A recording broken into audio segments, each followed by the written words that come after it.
नमस्कार मित्रों, स्वागत है आप सभी का एमपीपीएससी मेंटरशिप प्रोग्राम में। जैसा कि आप सभी जानते हैं कि इस वीडियो सीरीज के माध्यम से हम एमपीपीएससी प्रारंभिक परीक्षा यानी कि एमपीपीएससी प्रीलिम्स के सिलेबस को डिकोड करने का काम कर रहे हैं, जिसके द्वारा हम ये जानने का प्रयास कर रहे हैं कि पर्टिकुलर प्रीलिम्स के सिलेबस में यूनिट्स को किन किन सोर्सेज से स्टडी करना चाहिए और उनमें हमें कितनी डेप्थ तक पर्टिकुलर टॉपिक्स को स्टडी करना चाहिए ताकि हमारा स्कोर इम्प्रूव हो सके और जल्द से जल्द हम इस एग्ज़ाम को क्वालिफाई कर सकें। तो चलिए मित्रों, आज इसी सीरीज को आगे बढ़ाते हुए हम एमपीपीएससी प्रीलिम्स एग्ज़ामिनेशन की यूनिट सेकंड को डिकोड करेंगे, जिसका टाइटल है history, culture and literature of Madhya Pradesh, यानी कि मध्य प्रदेश का इतिहास, संस्कृति एवं साहित्य। सर्वप्रथम हम यह जानने का प्रयास करेंगे कि इस यूनिट में हमें किन किन सोर्सेज से पढ़ना चाहिए। देखिए मित्रों, मार्केट में 2-3 पब्लिकेशंस की बुक हैं जिन्होंने इस क्षेत्र में अच्छा काम किया है। तो मैं मेरे अनुभव के आधार पर आपको उन सोर्सेज की कमियां और अच्छाइयां बताऊंगा। आप अपने विवेक के अनुसार इनका चयन करें और इस पाठ्यक्रम में आगे बढ़ें। सर्वप्रथम तथ्यवाण की जो बुक है वह एक कंप्लीट वन बुक सॉल्यूशन है। जैसा कि आप सभी जानते हैं कि तथ्यवाण की जो बुक आती है वो एक एमपी जीके की बुक आती है। तो एमपी जीके में उसमें कंप्लीट एमपी जीके का पोर्शन होता है। यदि आप किसी भी विद्यार्थी के पास ये बुक पहले से है या उसने अभी परचेज़ की है तो उसे इसके अलावा कुछ और पढ़ने की आवश्यकता नहीं पड़ेगी, क्योंकि इसमें कम्प्लीटली इस यूनिट को कवर किया गया है और इस यूनिट को बहुत ही बेहतर ढंग से समझाया गया है। इसके पश्चात हमारे पास आती है परीक्षा धाम की बुक। देखिए, परीक्षा धाम की भी एक अपनी विशेषता है। परीक्षा धाम कम कम पन्नों में ज़्यादा चीज़ों को समझाने का प्रयास करता है और हमें एक ऐसा अनुभव देता है कि हम उसे जल्दी से रिवाइज कर पाएँ। इसीलिए परीक्षा धाम की बुक में जो राजवंश वाला पोर्शन है, जो डायनेस्टीज़ वाला पोर्शन है, उसे छोड़ के बाकी जो पूरा इतना सिलेबस है, आप मेरे राइट में सिलेबस देख पा रहे हैं। शुरू के यदि मैं ये 2 पॉइंट छोड़ दूँ इस सिलेबस के, इनके अलावा जो बाकी नीचे का पोर्शन है, ये सारा परीक्षा धाम में बहुत ही बेहतर ढंग से ऑर्गेनाइज तरीके से शॉर्ट नोट्स की तरह ही समझाया गया है। तो ये सब आप बहुत अच्छे से इस बुक से कवर कर सकते हैं। एवं राजवंश पर्टिकुलरली मैंने क्यों बोला, ऐसा नहीं है कि उन्होंने राजवंश को समझाया ही नहीं है, समझाया है, लेकिन कभी कभी प्रीलिम्स में थोड़े डेप्थ से क्वेश्चंस आ जाते हैं। इसीलिए मैंने बोला है कि राजवंश में आप थोड़ा और एफर्ट करिएगा। तो आपको वो एफर्ट कहाँ करना है कि निर्माण जो आईएएस है, निर्माण आईएएस जो कि अपनी डिटेलिंग के लिए जाना जाता है, निर्माण आईएएस की जो बुक है डायनेस्टीज़ वाली, राजवंश वाली एक बुक आती है निर्माण आईएएस की। यदि आप हो सके तो इसे परचेस कर लीजिए, क्योंकि ये मेंस में भी आपको काम आएगी। मेंस में भी एक अच्छा पोर्शन राजवंश कवर करते हैं। एक यूनिट ही है पूरी, पार्ट ए में, पेपर ए 1 में। तो जो राजवंश वाला पोर्शन है, सिर्फ राजवंश ही हमें निर्माण की आईएएस की बुक से स्टडी करने हैं।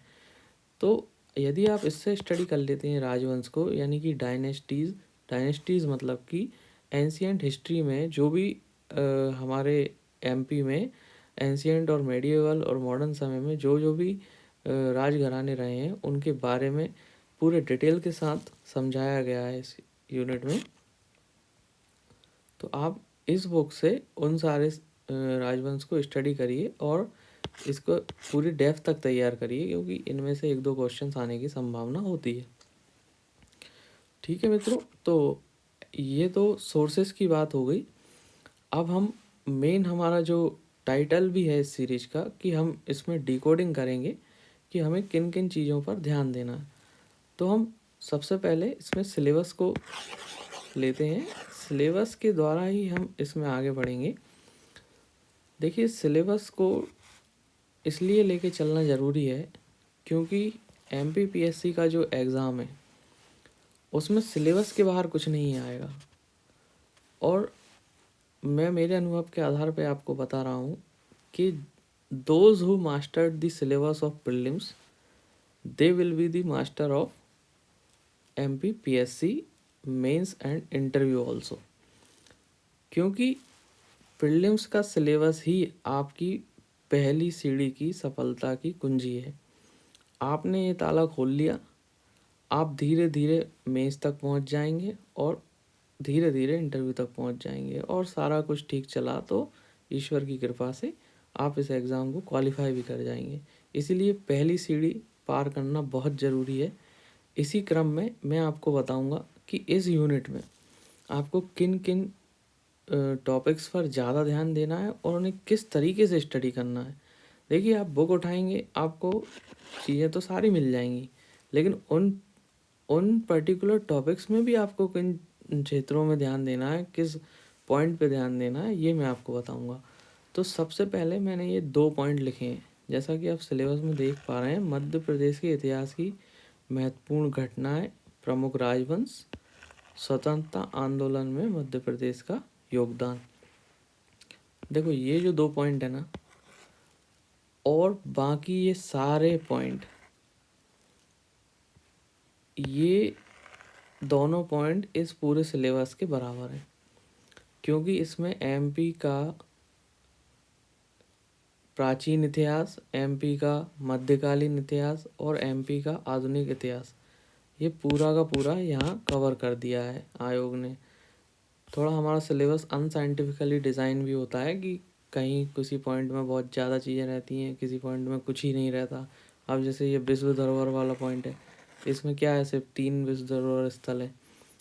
तो ठीक है मित्रों, तो इस पॉइंट में हमें क्या करना है, सबसे पहले तो एमपी के इतिहास में हमें, जो मैंने राजवंश वाली बात कही, क्योंकि यहाँ प्रमुख राजवंश उनने अलग से लिख रखा है। यदि आप निर्माण की बुक से पढ़ेंगे या आप परीक्षाधाम या तथ्यवान से भी पढ़ेंगे, तो आप शुरुआत से लेके आप मॉडर्न हिस्ट्री तक जाएंगे। मॉडर्न हिस्ट्री मतलब जो स्वतंत्रता आंदोलन में एमपी में भी, जो जैसे इंडिया में क्विट इंडिया मूवमेंट चला, तो एमपी में भी क्विट इंडिया मूवमेंट कहाँ से स्टार्ट हुआ, एमपी का जलियांवाला बाग किसे कहा जाता है, चरण पादुका नरसंहार कहाँ पे हुआ था, निवाड़ी थौना लोहानी हत्याकांड कहाँ हुआ। ऐसे ही राजवंश में हम होलकर राजवंश, सिंधिया राजवंश, हमारे इसके बाद खजुराहो में जो हमारे चंदेल्स थे, इस तरीके से हमें गर्द विल्लभ वंश वगैरह, ये सारे राजवंश हमें इस यूनिट में पढ़ने हैं। तो राजवंश में भी मुख्यतः आपको कहाँ ध्यान देना है, सबसे पहले तो एमपी के आधुनिक इतिहास का मैं बताता हूँ कि इसमें आपको ज़्यादा डीप में नहीं जाना है। इसमें आप ये याद रखो कि कोई भी पर्टिकुलर मूवमेंट हुआ, कोई भी आंदोलन हुआ, उसका नेता कौन था। जैसे नमक सत्याग्रह हुआ, तो मध्य प्रदेश में नमक सत्याग्रह का नेतृत्व किसने किया, मध्य प्रदेश में भारत छोड़ो आंदोलन का नेतृत्व किसने किया। इसी तरीके से मध्य प्रदेश में भारत छोड़ो आंदोलन कब स्टार्ट हुआ और कहाँ से स्टार्ट हुआ, मध्य प्रदेश में झंडा सत्याग्रह कहाँ से स्टार्ट हुआ और कब स्टार्ट हुआ और उसका नेता कौन था। बस ये 3 पॉइंट मॉडर्न हिस्ट्री में इम्पोर्टेंट होते हैं। इसके पश्चात जो राजवंश हैं, जो हमारे ओल्ड राजवंश हैं, गर्द विल्लभ वंश वगैरह, ये सारी चीज़ें आप पढ़ते हुए आएंगे आगे तक, होलकर वगैरह, सिंधियास। तो इसमें आपको क्या देखना है कि कोई भी राजवंश रहा है, जैसे गोंड है या चंदेल है, तो उसका फाउंडर कौन है। जैसे चंदेल का फाउंडर है नन्नुक, ऐसे ही उसकी डेट क्या है, वो कब उसका फाउंडेशन संस्थापना स्थापना हुई उस राजवंश की, उसका कोई प्रमुख राजा था क्या। जैसे अपन पढ़ते हैं कि परमार वंश था, परमार वंश के प्रमुख राजा कौन थे, राजा भोज। तो राजा भोज के अलावा हमें ज़्यादा दूसरे जो राजा हो, उस राजवंश में तो बहुत सारे राजा होते हैं, राजा के बाद उसका बेटा, इस तरीके से। तो हमें जो मेन एकदम टॉप का राजा है ना, जैसे राजा भोज हो गया, और जैसे हमारा गुर्जर प्रतिहार वंश पढ़ोगे तो वहाँ मिहिर भोज हो गया। अब ये राजा भोज और मिहिर भोज में बहुत से बच्चों को कन्फ्यूजन होता है, तो आप थोड़ा ध्यान से पढ़िएगा। तो इनमें आपको मेनली जो इम्पोर्टेंट किंग है ना, उसका बड़ा जो राजा है, जैसे आप होलकर पढ़ रहे हो तो अहिल्याबाई होलकर उसमें सबसे इम्पोर्टेंट है, तो उनका आप बहुत अच्छे से पढ़ लो। ऐसे ही राजा भोज का बहुत अच्छे से पढ़ लो। राजा भोज के समय उनके दरबार में कौन कौन से कवि थे, राजा भोज ने कौन कौन से ग्रंथों की रचना की, उनने किन किन मंदिरों महलों का निर्माण कराया, इस तरीके से। और राजवंश में आप विशेष तौर पे ध्यान देना कि जो भोपाल की बेगमों के समय काम हुआ जो भोपाल रियासत थी, क्योंकि भोपाल हमारी राजधानी है, इसीलिए भोपाल पे विशेष ध्यान देना। इसमें जो बेगमों का शासनकाल रहा और उससे पहले नवाबों का भी शासनकाल था, लेकिन बेगमों में जो उनने डेवलपमेंट के वर्क कराए उस पर ध्यान देना। और राजाओं के समय जो कवि रहे उनने क्या रचना की, जैसे हमारे जो रानी दुर्गावती थी उनके समय जो गोंड वंश थे उसके समय गणेश नववर्णनम इस तरीके के ग्रंथ लिखे गए कि विष्णु शास्त्री दीक्षित वगैरह जो कवि रहे उस समय में, तो इनके नाम इम्पोर्टेंट हो जाते हैं, वहाँ से क्वेश्चन पूछे जा सकते हैं। तो मित्रों ये जो पॉइंट है, फर्स्ट एंड सेकंड पॉइंट, ये थोड़े वास्ट हैं। जो लोग भी इस यूनिट को स्टार्ट करेंगे तो मैं कहूँगा कि कम से कम इस पॉइंट को थोड़ा समय दे के पढ़ें, कम से कम आप इसे, वैसे तो यदि एग्ज़ाम बहुत नज़दीक है तो कोशिश करें कि ये 2 दिन में दोनों पॉइंट आप कवर करने की कोशिश करें, लेकिन थोड़ा यदि आपने दूसरे सब्जेक्ट्स दूसरे यूनिट्स पढ़ रखे हैं तो आप इन्हें 3 दिन में अच्छे से ईजिली कवर कर सकते हैं। इसके बाद हम आगे बढ़ते हैं। अब जो तीसरा पॉइंट आता है, मध्य प्रदेश की प्रमुख कला एवं स्थापत्य कला। देखिए ये जो मध्य प्रदेश की कला संस्कृति, अभी ये पॉइंट है ना, जैसे ये जो पॉइंट हो गया एक मध्य प्रदेश की कला स्थापत्य कला, फिर इसके बाद ये चीज़ थोड़ा सा रिपीटेड भी है यहाँ पे, लोक संगीत, लोक कलाएं, लोक साहित्य, तो ये सब एक ही है। अब इसमें आपको क्या रीजन वाइज स्टडी करनी है। रीजन वाइज स्टडी में क्या होता है कि जैसे एमपी में अलग अलग रीजन है, मालवा क्षेत्र है, निमाड़ है, बुंदेलखंड है, बघेलखंड है। तो निमाड़ का संगीत देख लिया कि भाई जैसे तेजाजी है, तो तेजाजी गीत कहाँ गाए जाते हैं, तो निमाड़ में गाए जाते हैं। फिर आपका भरतरी गायन कहाँ होता है, तो मालवा में होता है। राई कहाँ का नृत्य है, तो राई हमारा कहाँ का है, बुंदेलखंड का है। लकड़बग्गा कहाँ का लोक नाट्य है, तो भाई वो हमारे बुंदेलखंड का है। इस तरीके से जो चीज़ें हैं, जैसे संगीत हुआ, चित्रकलाएं हुई, लोक नृत्य, लोक गायन, इसके बाद लोक चित्रकार और लोक नाट्य, तो ये सब आपको क्या है, इन चारों रीजन के हिसाब से देखना है। अब इसमें होगा, ये है बहुत आसान, इसमें होता है कन्फ्यूजन कि भाई उसने बोल दिया तिलंगा, तिलंगा कहाँ की चित्रकला है, मालवा, निमाड़, बुंदेलखंड, बघेलखंड, तो ये कन्फ्यूज़न हो जाएगा कि भाई कहीं जिरौती है, कहीं सरौती है। तो भाई जिरौती है, जिरौती चित्रकला आपकी बुंदेलखंड की है, सरौती आपकी बघेलखंड की है या निमाड़ की है, तो इसमें आपको कन्फ्यूजन होगा। तो इसमें आपको क्या करना है, इन चारों रीजन के आप नाम लिखना एक पेज पे।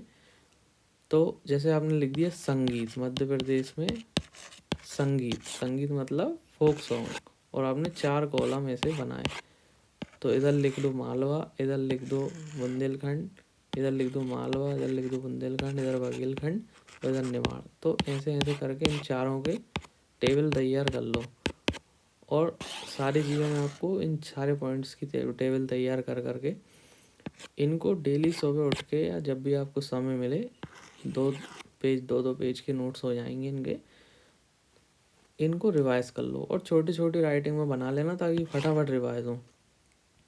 और इसका एक तरीका है कि जब भी पेपर में इसका क्वेश्चन आए, जैसे पेपर में आया आपका कि जैसे संजा फूली, संजा फूली ये कहाँ की चित्रकला है, तो सबसे पहले आपका दिमाग वो रिस्पॉन्स देगा जो आपने पढ़ा होगा। सबसे पहले आपके दिमाग में आया मालवा की होनी चाहिए।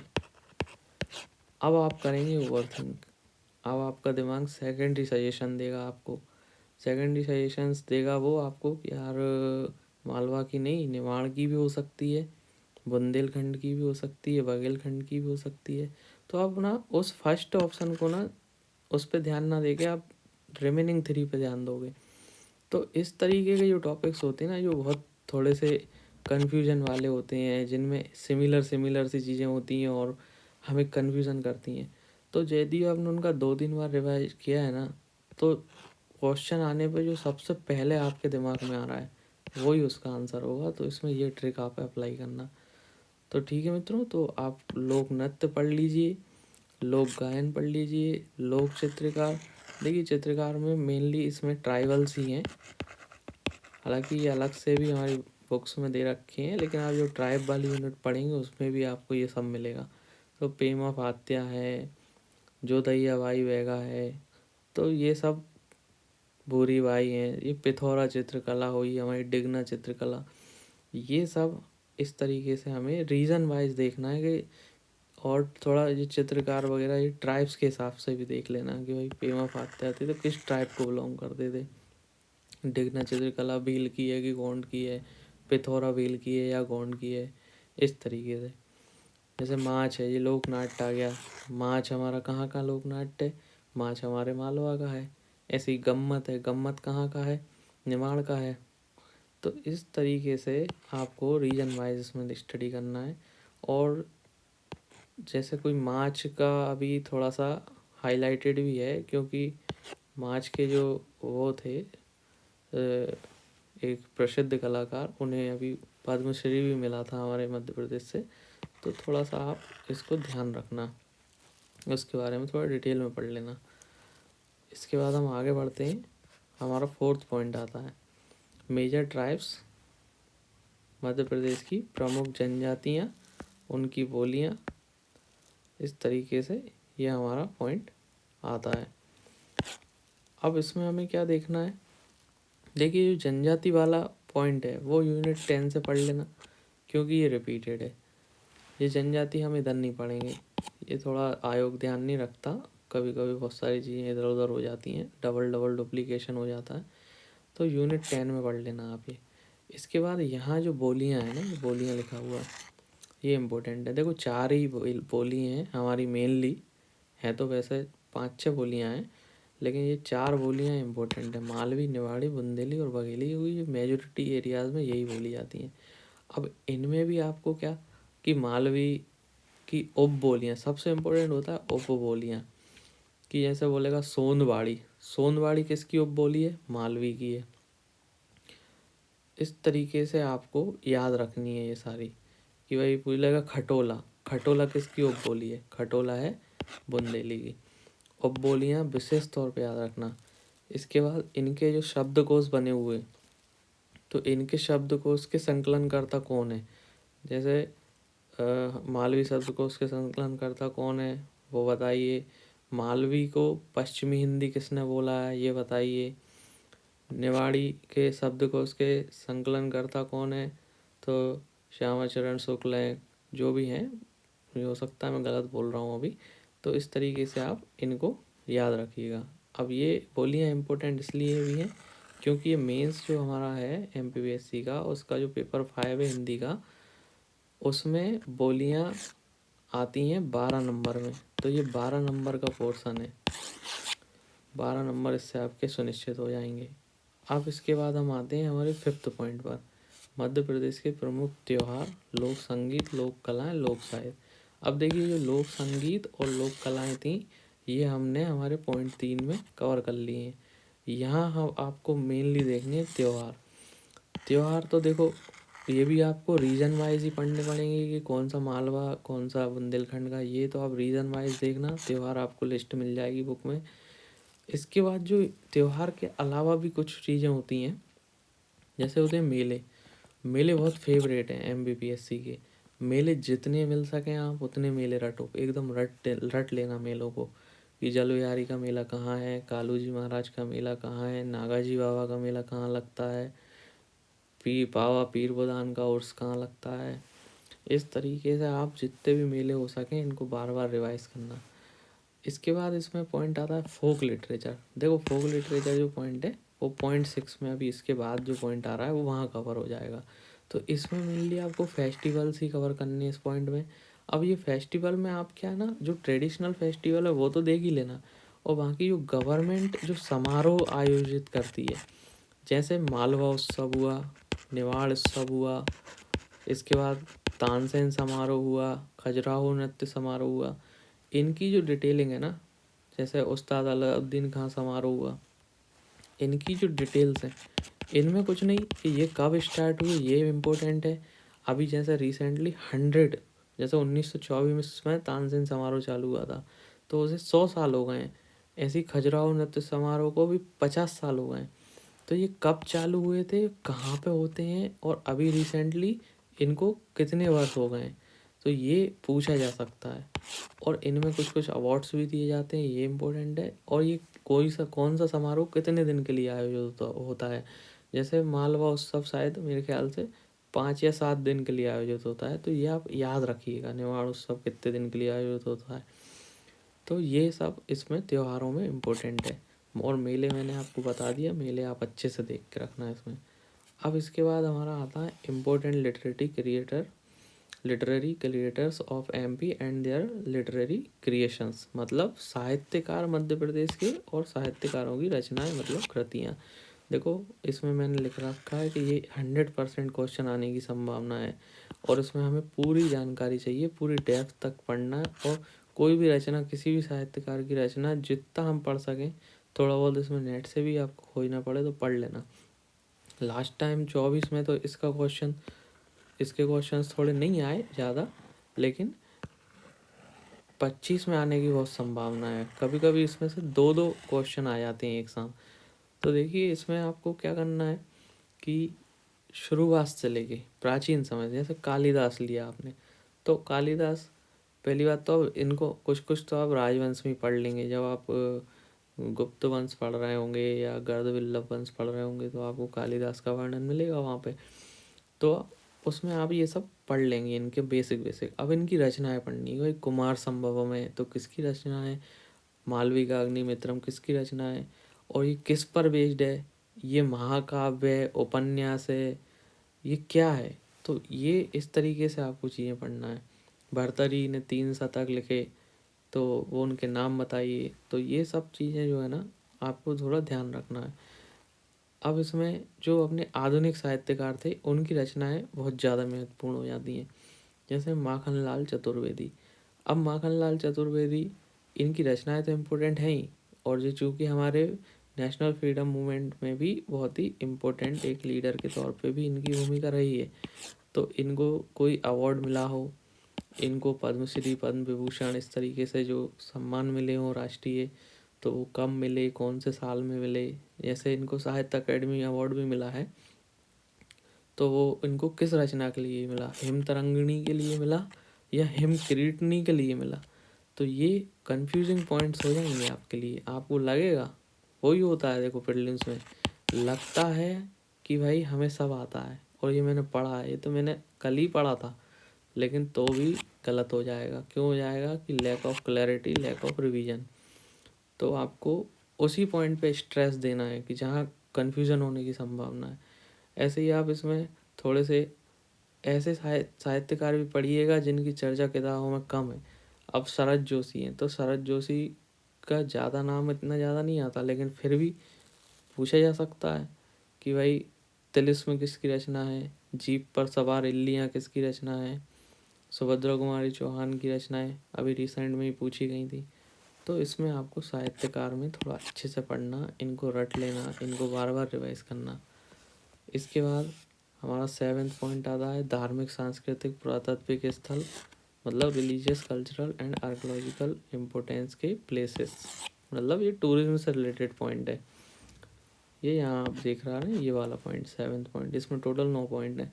अब इसमें कुछ नहीं है, वही मध्य प्रदेश के जितने भी अलग अलग शहरों में मंदिर हैं, वो कौन सा मंदिर कहाँ है, कंदरिया महादेव का मंदिर कहाँ है, कि भाई खजुराहो में कौन से ग्रुप में आता है ये, पश्चिमी ग्रुप में, पूर्वी ग्रुप में या दक्षिणी ग्रुप में, किस ग्रुप में आता है, किस भगवान का मंदिर है। तो ये पूरा अच्छे से पढ़ना, मंदिर मंदिर, और वो किसने बनवाया, मंदिर, मस्जिद, मकबरे, इनकी लोकेशन, इनको बनवाने वाला, और ये किसके हैं, ये इम्पोर्टेंट है।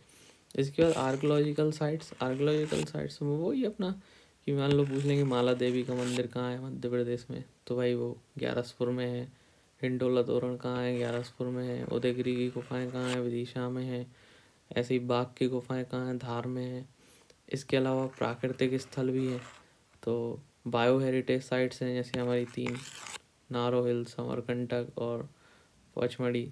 तो ये 3 बायो हेरिटेज साइट्स भी आपको याद रखना है। तो इस तरीके से जो जो भी घूमने फिरने की जगह है ना मध्य प्रदेश में, ये उनके बारे में पॉइंट है। तो वो मान लो उसकी खोज किसी के द्वारा की गई तो वो याद रखिए, लोकेशन याद रखिए, और वो किस समय में बनाई गई ये आप उन चीज़ों को याद रखिएगा। पूरे फैक्चुअल पॉइंट्स हैं ये, थोड़े से मल्टीपल रिवीजन वाली यूनिट है, अभी मैं बताऊंगा इसमें करना क्या है। 8th पॉइंट आता है world heritage sites in MP. Madhya Pradesh में विश्व धरोहर स्थल, विश्व विरासत स्थल। अब जो यूनेस्को का वर्ल्ड हेरिटेज साइट्स का डिक्लेरेशन होता है उसके अंतर्गत हमारे मध्य प्रदेश में 3 साइट्स आती हैं, जिसमें कि जैसे 1986 में हमारी खजुराहो बनी, 1989 में सांची बनी, और 2003 या 4 में, मुझे क्लियरली याद नहीं आ रहा, तो इसमें हमारा भीमबेटका यूनेस्को में शामिल हुआ। तो ये 3 जो साइट्स है ना, इनको आप फुल डिटेल में पढ़ो। वैसे तो आप राजवंश पढ़ोगे तो उसमें खजुराहो वगैरह तो आप अच्छे से डिटेल में पढ़ ही लोगे, जैसे मंदिर वगैरह भी पढ़े तो इसमें खजुराहो आ जाएगा। लेकिन जैसे सांची पढ़ रहे हो आप, तो सांची में पूरी डिटेल से पढ़ो इसको, कि भाई वहाँ किस किस की अस्थियाँ रखी गई हैं, किसने सांची के स्तूप के बाहर वो परिदक्षिणा पथ का निर्माण कराया, और भी बहुत सारे फैक्ट्स हैं सांची को लेके। वो उधर म्यूज़ियम है, वो किसने बनवाया। इसके बाद जैसे भोपाल की जो बेगमें थी उस समय, सुल्ताना जहाँ बेगम वगैरह, इनने सांची के एक्सकवेशन में मदद भी की थी, अंग्रेज़ों को साथ भी दिया था, उनने ग्रांट्स भी दी थी इनको सर्च करने के लिए, इनको डेवलप करने के लिए। तो ये सब भी आप इसको याद रखना। फिर खजुराहो में जैसे 3 ग्रुप हैं टेम्पल के। एक हो गया ईस्ट, मतलब पूर्वी ग्रुप, एक हो गया पश्चिमी, ईस्ट वेस्ट और साउथ, नॉर्दर्न ग्रुप नहीं है, ये आपको याद रखना है। तो कौन सा मंदिर किस ग्रुप में आ रहा है, जैसे मैं आपको बोलूँ कि पार्श्वनाथ मंदिर, तो पार्श्वनाथ मंदिर खजुराहो के पूर्वी ग्रुप में आता है, पूर्वी हमारे पूर्वी भाग का हिस्सा है। तो इस तरीके से आपको खजुराहो के टेम्पल्स तो बहुत ही इम्पोर्टेंट है, यहाँ से पूछे भी गए हैं, और इस साल मेरे को लग रहा है कि कोई ना कोई टेम्पल पूछा जाएगा। इसके बाद भीमबेटका हमारी एक न्योलिथिक साइट है एंशियंट एरा की। तो ये हमारी आर्कोलॉजिकली इम्पोर्टेंस के तौर पे भी इम्पोर्टेंट हो जाती है। और अभी ये क्यों इम्पोर्टेंट है इस साल, ये मैं बताता हूँ। अभी अभी देखो हमारे एमपी का 7वां टाइगर रिजर्व,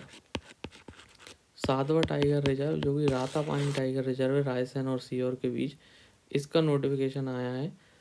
और इसी के अंतर्गत आती है अब भीमबेटका की खोज जिसने की थी उनका नाम था श्रीमान विष्णु श्रीधर वाकटकर। उनने जो खोज की थी उन्हीं के नाम पर इस रातावानी टाइगर रिजर्व का नाम रखा गया है। तो इसकी बहुत संभावना है, या तो यही पूछ लिया जाएगा कि किसके नाम पर रखा है, या फिर भीमबेटका से रिलेटेड क्वेश्चन, या खोज कब की गई थी, या किस समय की ये गुफाएं हैं, ये सब पूछा जा सकता है। तो इनको अच्छे से पढ़ना, इनका ईयर इम्पोर्टेंट है, ठीक है। तो वही कि राजवंश वाले बुक में भी कवर हो जाएंगी, लेकिन अलग से भी इन्हें थोड़ा सा पढ़ लेना। देखो अब जो 9th पॉइंट है उसमें एक्सप्लिसिटली लिखा है कि मध्य प्रदेश के प्रमुख जनजाति व्यक्तित्व। तो एक तो ये जनजाति इधर इनने डाल दिया, एक इनने जनजाति इधर डाल दिया, तो ये 10th यूनिट का हिस्सा है। इन्हें फालतू यहाँ पे आप मत पढ़िए, 10th यूनिट में आपको डिटेल में पढ़ना ही है, तो आप वहीं जाके पढ़िएगा ये सारे पॉइंट्स। इसके बाद ये मैंने एक नोट लिखा है जिसके द्वारा मैं इस यूनिट को, ये आपको एक बात बताना चाह रहा हूँ। ये यूनिट ना बहुत ही मिक्सचर टाइप का हो जाता है। जब आप ये यूनिट पढ़ोगे ना, तब आपको पता लगेगा कि यार इस यूनिट में थोड़ा सा दिक्कत क्या है कि इसमें कुछ हम फ्लो में नहीं चल पाते। बीच में कहीं बोलियाँ आ गई, फिर त्यौहार आ गए, फिर संगीत आ गया, फिर कलाएँ आ गई, फिर साहित्यकार आ गया। वैरायटी बहुत है, और वैरायटी भी ऐसी है कि एकदम आपको कन्फ्यूज़न करने वाली वैरायटी है। तो कन्फ्यूजन ना हो इसलिए आप क्या करना है, जो इसके शुरू के 2 पॉइंट हैं उनमें आपको समय लगेगा, ठीक है। तो इनमें तो फ्लो भी बनेगा क्योंकि ये हिस्ट्री है, तो इनको आप शुरुआती तौर पे इनको ठीक से पढ़िएगा। बाकी जो सिलेबस है उसको आप एक बार पढ़ लीजिएगा, फिर उसे एक निश्चित इंटरवल में रिवाइज करते रहिएगा। साहित्यकार हैं, हफ्ते में एक बार रिवाइज कर लिए। बाकी ये लोक कलाएं, लोक साहित्य हैं, इन्हें एक एक दो दो दिन में पढ़ते रहे। एग्ज़ाम से एक हफ्ते पहले से ये चालू कर देना कि ये लोक कलाएं, लोक संगीत ये सुबह सुबह ही देख डाले। और साहित्यकार की कृतियाँ ये अपन ने एक आध हफ्ते में देखते रहे, ये याद हो जाएंगी। तो रिपीटेडली आप इसे रिवाइज करेंगे तो मेंस और इंटरव्यू तक भी ये यूनिट आपको हेल्प करेगी, क्योंकि ये मध्य प्रदेश की बिल्कुल एक कोर यूनिट है और इसमें से क्वेश्चन आएंगे ही आएंगे। इसके बाद ये मेंस में भी इसका बहुत ज़्यादा इम्पोर्टेंस है, क्योंकि मेंस में भी 2 मार्कर में और 7 मार्कर में डायरेक्टली इनके क्वेश्चंस आते हैं। इस बार ही बहुत सारे क्वेश्चंस आए थे राजवंश से। तो ठीक है मित्रों, तो ये था आज का हमारा डिस्कशन, जिसमें हमने जाना कि यूनिट 2 जो कि प्रीलिम्स के सिलेबस की यूनिट है हमारी, मध्य प्रदेश का इतिहास, संस्कृति और साहित्य जिसमें कवर किया गया है, उसको हम कैसे अच्छे से स्टडी करें, कौन से हमारे सोर्सेस होना चाहिए, कितनी डेप्थ में हमें जाना है, ये सब हमने इस डिस्कशन के माध्यम से जाना। यदि आपको ये डिस्कशन अच्छा लगता है, आप इसे पसंद करते हैं, तो प्लीज़ आप इस वीडियो को ज़्यादा से ज़्यादा लोगों के साथ शेयर करें। अपने सहपाठी मित्रों को इस फ्री इनिशिएटिव के बारे में बताएं एवं स्वयं भी इसका लाभ लें और दूसरों तक भी इस इनिशिएटिव का लाभ पहुंचाएं। और वीडियो को लाइक करें, कमेंट करें, शेयर करें एवं चैनल को सब्सक्राइब करें। तो ठीक है मित्रों, मिलते हैं नेक्स्ट वीडियो में, तब तक के लिए धन्यवाद।